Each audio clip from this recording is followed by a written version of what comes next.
Hello bull trackers दोस्तों, इस वक्त मार्केट बहुत ही एक इंटरेस्टिंग स्टेज पर खड़ा हुआ है और अगर हम मार्केट को एक वर्ड में डिस्क्राइब करने की कोशिश करें तो वर्ड होगा प्रिकैरियस, यानी कि रिस्की, खतरनाक, डेंजरस। ऐसा हम क्यों कह रहे हैं, इसके बारे में हम ज़रूर बात करेंगे और साथ ही मैं आपके साथ ये भी शेयर करने वाला हूँ कि इस वक्त मार्केट में ऐसा क्या हो रहा है जो कि पिछले 30 सालों में कभी नहीं हुआ। तो आइए पहले समझने की कोशिश करते हैं कि मार्केट में क्या हो रहा है। दोस्तों, पिछले 2 से 3 दिनों में मार्केट में हमें स्ट्रॉन्ग फॉल देखने को मिला, एक तरीके का क्रैश देखने को मिला और करीब करीब निफ्टी 500 पॉइंट्स गिर चुका है। उसके गिरने की बड़ी वजह क्या है, उसमें से कुछ वजह आपने ज़रूर सुना होगा उसके बारे में या पढ़ा होगा। आइए उसको थोड़ा हम डिटेल में समझने की कोशिश करते हैं। तो सबसे पहला जो रीज़न है जिसके वजह से मार्केट्स में हमें सडन फॉल देखने को मिला वो है यूएस के hotter then expected inflation data.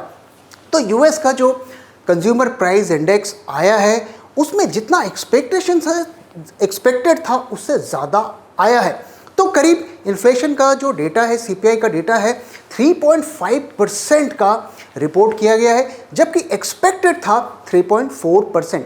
अब अगर आप देखें तो ये जो डिफरेंस है वो बहुत मामूली सा है, 0.01% का है, लेकिन जो इसकी वजह से जो सेंटिमेंट्स में जो बदलाव आया है वो रिमार्केबल है। ऐसा हम क्यों कह रहे हैं, क्योंकि देखिए अब तक ये उम्मीद थी कि इन्फ्लेशन कंट्रोल हो रहा है, धीरे धीरे फेड के 2% के टारगेट की तरफ बढ़ रहा है और जल्दी ही इकॉनमी को सेव करने के लिए फेड जो है इंटरेस्ट रेट्स को घटाएंगे। मिड ईयर से ही ऐसा एक्सपेक्टेड था कि वो रेट्स को कट करेंगे, 3 रेट्स कट करेंगे, 0.25% की 3 रेट कट्स की उम्मीद थी इस साल, लेकिन अब वो उम्मीद जो है ख़त्म होती हुई दिख रही है। अब जो लेटेस्ट अनुमान लगाया जा रहा है कि बेस्ट केस सिनेरियो में सिर्फ 2 ही रेट कट्स होंगे और सितंबर से पहले कोई रेट कट नहीं होगा और रेट कट भी तभी होगा जब क्रूड सपोर्ट करेगा, अदरवाइज उसकी भी पॉसिबिलिटी जो लोगों की अब जो उस पर की एक्सपेक्टेशंस थी वो अब ख़त्म होती हुई दिख रही हैं। और हम देख रहे हैं कि क्रूड किस तरीके से बढ़ रहा है और इस साल ही अगर हम देखें तो 18% की क्रूड में बढ़ोतरी हमें देखने को मिल रही है।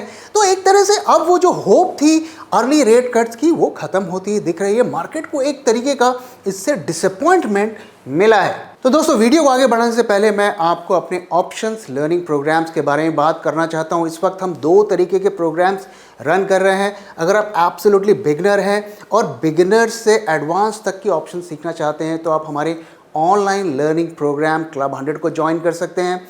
और अगर आप HNI ऑप्शंस ट्रेडर हैं, आपको ऑप्शंस मार्केट की थोड़ी बहुत समझ है, आपको थोड़ा बहुत एक्सपीरियंस है, तो आप हमारे 2 डेज़ ऑफलाइन लर्निंग प्रोग्राम को ज्वाइन कर सकते हैं जो कि कोलकाता में होने वाला है, नोवोटेल 5 स्टार होटल में। और वहाँ पे हम जो HNI ग्रेड की स्ट्रैटेजीज़ को डिस्कस करने वाले हैं, जिसमें ऑप्शन एडजस्टमेंट से लेके और भी कई तरीके की स्ट्रैटेजीज़ को कवर करने वाले हैं। लेकिन दोस्तों, ये HNIs के लिए ही सूटेबल स्ट्रैटेजीज़ हैं क्योंकि इसमें कैपिटल ज़्यादा लगता है और इसमें ये बिगिनर्स के लिए नहीं है। तो जो भी प्रोग्राम आप अपने नीड के हिसाब से ज्वाइन कर सकते हैं। अगर इससे रिलेटेड कोई जानकारी आपको चाहिए तो आप हमसे कांटेक्ट कर सकते हैं। दूसरा जो कारण है जिसकी वजह से मार्केट्स प्रेशर में है वो है ईरान और इजराइल का कॉन्फ्लिक्ट। दोस्तों, अगर आप देखें तो इसका जो सबसे बड़ा इम्पैक्ट ग्लोबल इकॉनमी पर क्या ये डाल सकता है वो है क्रूड के प्राइसेस। ऑलरेडी जैसा कि मैंने बताया 89-90 के आसपास के हम रेट की तरफ जो है इस वक्त घूम रहे हैं। ब्रेंट का मैं प्राइस बता रहा हूँ $89 to $90 और ऐसा उम्मीद लगाया जा रहा है कि जल्दी ही 95 को क्रॉस करेगा। और अगर हम देखें तो ये कॉन्फ्लिक्ट की वजह से जो है क्रूड में बहुत बड़ा इसका इम्पैक्ट पड़ सकता है। अब देखिए, आपने न्यूज़ पढ़ी होगी कि ईरान ने जो इजराइल के ऊपर अटैक कर दिया। हालांकि उन्होंने बहुत ज़्यादा डैमेज नहीं किया है जैसा कि हमें पढ़ने को मिला है न्यूज़ में। लेकिन दोस्तों, एक चीज़ को आप गौर करिए कि ईरान को पता है कि उसके पास इतनी एयर पावर नहीं है जितनी इजराइल और उसके अलाई USA के पास है। उनके एक तरह से कोई मैच नहीं है। इसके बावजूद भी उन्होंने इजराइल पर अटैक किया। साथ ही अगर आप देखिए, उन्हें ये भी पता है कि इजराइल भी उस पर उसको रिटेलिएट करेगा और उसका रिएक्शन उसे झेलना पड़ेगा, लेकिन इसके बावजूद भी उन्होंने अटैक किया। तो सोचने वाली बात यह है कि क्या उन्होंने रशिया के बैकिंग या किसी बड़ी पावर के बैकिंग के बगैर उतना बड़ा कदम उठाया और इतना बड़ा रिस्क लिया। अब आगे इसका क्या होगा ये तो आने वाले टाइम पे देखने को मिलेगा, लेकिन इसका जो क्रूड पर जो इम्पैक्ट हो सकता है उसको हमें इग्नोर नहीं करना चाहिए। देखिए दोस्तों, इस वक्त जिस तरीके के कॉन्फ्लिक्ट्स वर्ल्ड में चल रहे हैं वो घटते हुए तो नहीं दिख रहे, बढ़ते हुए दिख रहे हैं, और उसमें नए नए कंट्रीज उस कॉन्फ्लिक्ट में घुसते हुए हमें दिख रहे हैं। अगर इस वक्त आप देखिए, दो खेमे बन चुके हैं। एक तरफ जो है चाइना है, रशिया है, नॉर्थ कोरिया है, ईरान है। दूसरी तरफ नेटो कंट्रीज़ हैं, यूएसए है, यूरोप में यूके है और नेटो की दूसरी कंट्रीज़ हैं।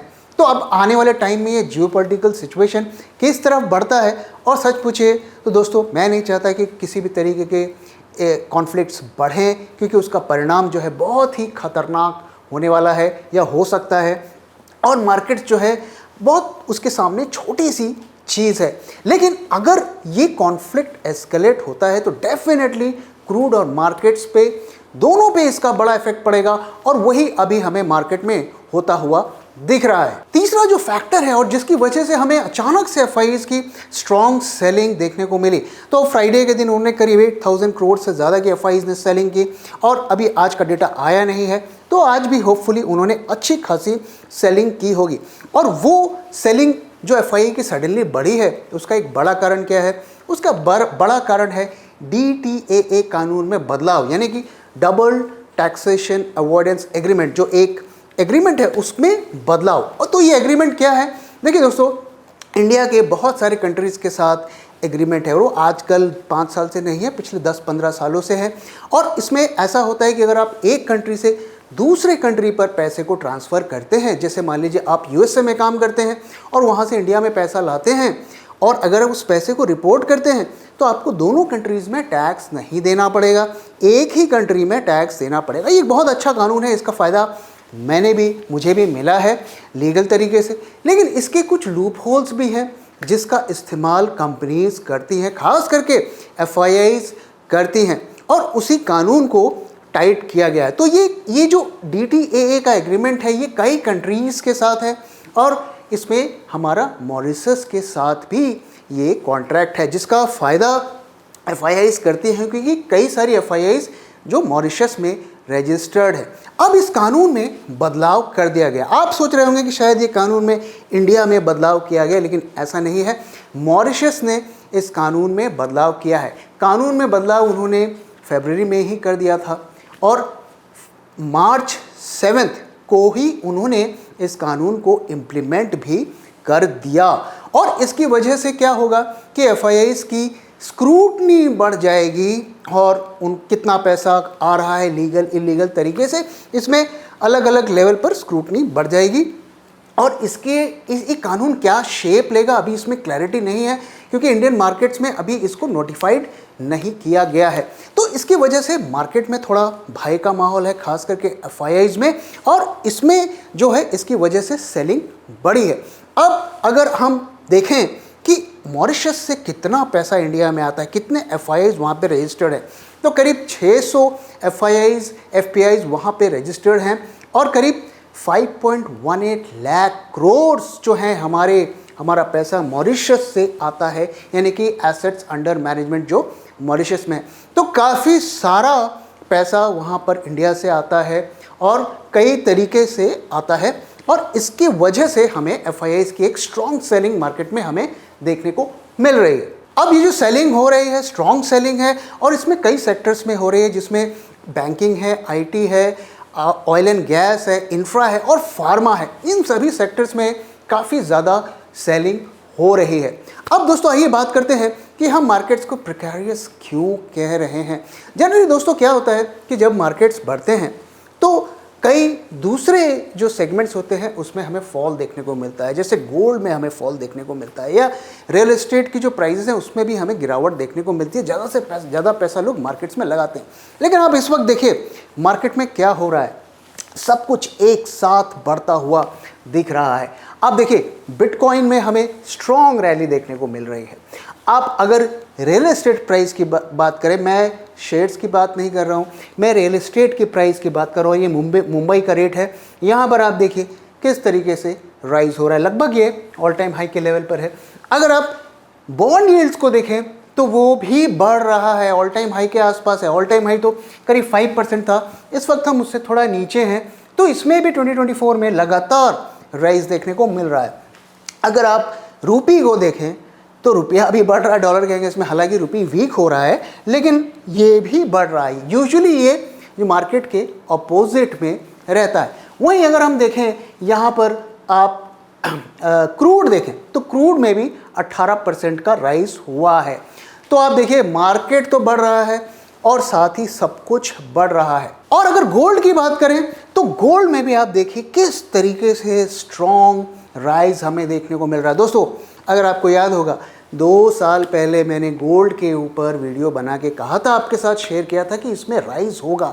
और मैं यहाँ पर सेकी भगाने के लिए रिपीट नहीं कर रहा हूँ, क्योंकि मैंने कई वीडियोस बनाए और आपके साथ शेयर किया था कि थोड़ा से थोड़ा पैसा गोल्ड में भी हमें लगाना चाहिए और इसका फ़ायदा हमें मिलेगा। तो मैंने ये भी शेयर किया था कि अगर फिजिकल फॉर्म में ख़रीदना पॉसिबल ना हो तो ETFs में भी खरीदना चाहिए। अब आप देखिए गोल्ड और हमारे मार्केट्स यूजुअली अपोजिट डायरेक्शन में रहते हैं, लेकिन इस वक्त दोनों बढ़ रहे हैं। ऐसा क्यों हो रहा है? क्यों जो है गोल्ड इस तरीके से बढ़ रहा है? इसके कई कारण बताए जा रहे हैं दोस्तों।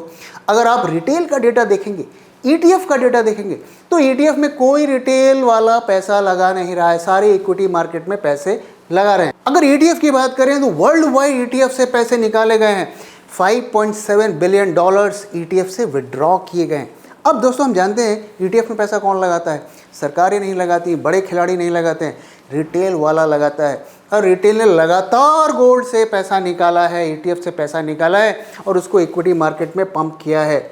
और अब देखिए गोल्ड में किस तरीके से रैली हो रही है। तो गोल्ड में रैली जो मार्केट के साथ हो रही है, काफ़ी लोग पजल्ड हैं। कई लोग कह रहे हैं कि आने वाले टाइम में जो बड़ी गिरावट हो सकती है उससे प्रोटेक्ट करने के लिए बिग इन्वेस्टर्स मार्केट से पैसा निकालकर वहाँ ले जा रहे हैं।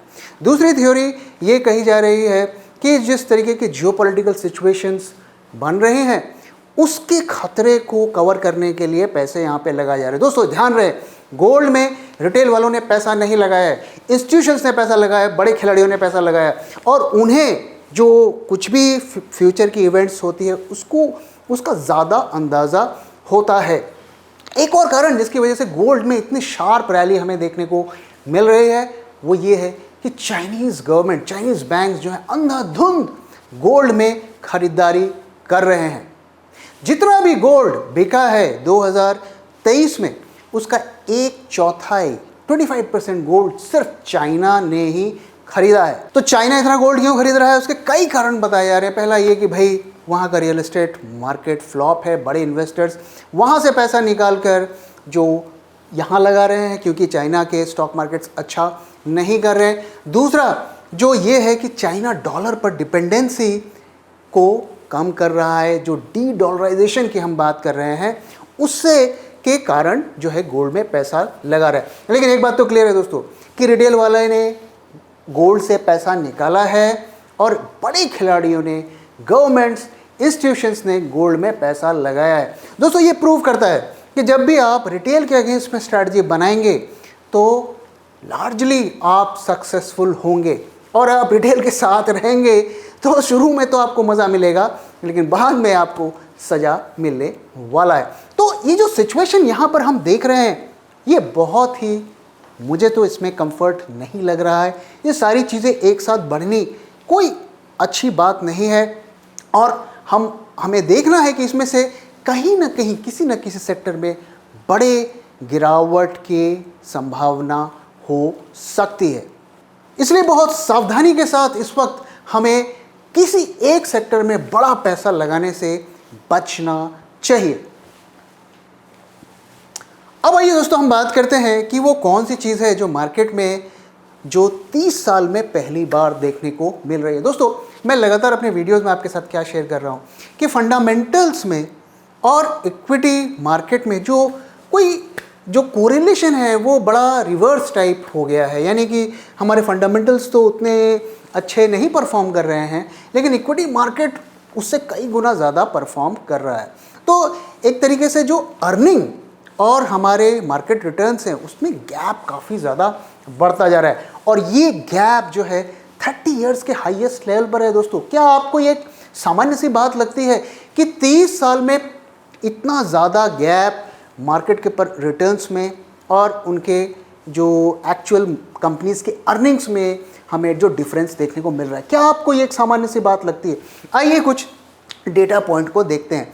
तो ये डेटा जो है ये एक लीडिंग न्यूज़पेपर में पब्लिश किया गया है, मैंने वहीं से आपके साथ मैं शेयर कर रहा हूँ। तो ये पिछले 20 सालों को हम 2 चंक्स में डिवाइड करते हैं, एक 2004 से 2014 और एक 2014 से 2024, 2 पार्ट्स में हम स्टडी करते हैं। और ये जो फिगर है ये है इंडेक्स ने कितना रिटर्न दिया, जो इंडेक्स ने कितना राइज दिया उसका CAGR की वैल्यूज़ है, और ये EPS कितना बढ़ा। तो अगर 2004 से 2014 की बात करें तो वहाँ पर क्या होता था, अगर एनुअलाइज CAGR जिसे हम कहते हैं उसकी हम बात करें तो मार्केट ने करीब 14.9% का रिटर्न दिया और अर्निंग्स 15.3% के रेट से बढ़ी। तो काफ़ी हेल्दी फिगर्स थी, हेल्दी राइज था। जिस रफ्तार से अर्निंग्स बढ़ रही थी उसी रफ्तार से लगभग मार्केट भी बढ़ रहा था। जो ये एक जस्टिफाइड वो जो रिटर्न मार्केट में हमें मिल रहा था वो दिख रहा था। लेकिन उसके बाद 2014 से 2024 में क्या होता है, आप देखिए जो इंडेक्स का रिटर्न बढ़ जाता है 12.9%। लोग कहते हैं अरे इतना मार्केट भाग रहा है, इतनी रैली हो रही है, इतने हाई तक चला जा रहा है, लेकिन क्या अर्निंग्स उस रफ्तार से बढ़ रही हैं? और आप देखिए ये ट्रेंड रिवर्स हो गया। यहाँ पर अर्निंग तेज़ी से बढ़ती थी, मार्केट कम बढ़ता था, और यहाँ पर अर्निंग्स आपकी कम हो गई और मार्केट आपके परफॉर्म कर रहे हैं। तो सोचने वाली बात यह है कि हम कह रहे हैं पिछले 10 सालों में ज़बरदस्त ग्रोथ हो रहा है, ज़बरदस्त ग्रोथ हो रहा है, कंपनी बहुत प्रॉफिट कमा रही है, मार्केट बहुत बढ़ रहा है इसकी वजह से, लेकिन डेटा तो कुछ और दिखा रहा है। तो इतना ज़्यादा जो अर्निंग्स के अगेंस्ट में मार्केट ने राइज दिखाया है, ये हमें क्या बताता है कि ये मार्केट फंडामेंटल से ड्रिवन नहीं है। सोचने वाली बात क्या है, कौन लोग हैं जो मार्केट में इतना सारा पैसा लगा रहे हैं और मार्केट को बढ़ा रहे हैं? क्या आप बता सकते हैं कि आपकी समझ के हिसाब से क्या आप बता सकते हैं कि क्यों ये ट्रेंड पिछले 10 सालों में रिवर्स हुआ? मेरी भी इसको लेकर थ्योरी है, उसके बारे में हम किसी और वीडियो में बात करेंगे। तो दोस्तों इसी के साथ इस वीडियो को मैं यहाँ पे ख़त्म कर रहा हूँ। वीडियो कैसा लगा ज़रूर बताइएगा और अपना फीडबैक शेयर करना मत भूलिएगा। आप क्या सोचते हैं कि क्यों हमें इस तरीके के अर्निंग्स और मार्केट के रिटर्न्स में गैप दिख रहा है, और क्या ये जो गैप है ये सस्टेनेबल है? तो ज़रूर अपना फीडबैक शेयर करिएगा, और thank you very much for your time and thank you for watching.